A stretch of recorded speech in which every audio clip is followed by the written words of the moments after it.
Almost always, the initial step in the financing process involves a decision by a company to explore whether litigation finance is a good option.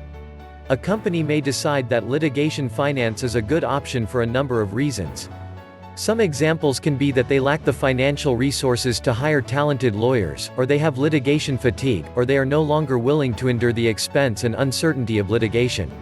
After initially contacting the litigation finance company, the process to receive funding is streamlined and straightforward. First, initial discussions and investment proposals take place. Following this, the litigation finance company does their due diligence. Finally, the funding is then finalized and documented.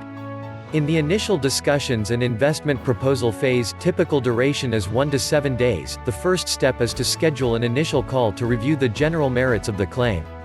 If the case fits with the target investment profile, the litigation financer will then inquire about reviewing key documents to the claim and ask the claimholder's attorney to provide a budget for the proposed funding.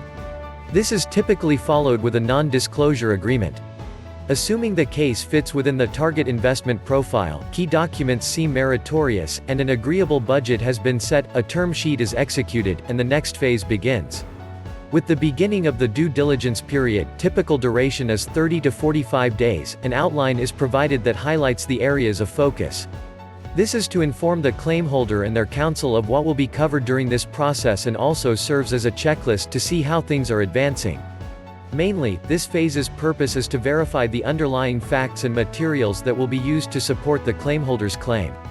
Assuming everything checks out and nothing suspicious arises, the next phase can start. Following the due diligence phase, the investment documentation phase begins.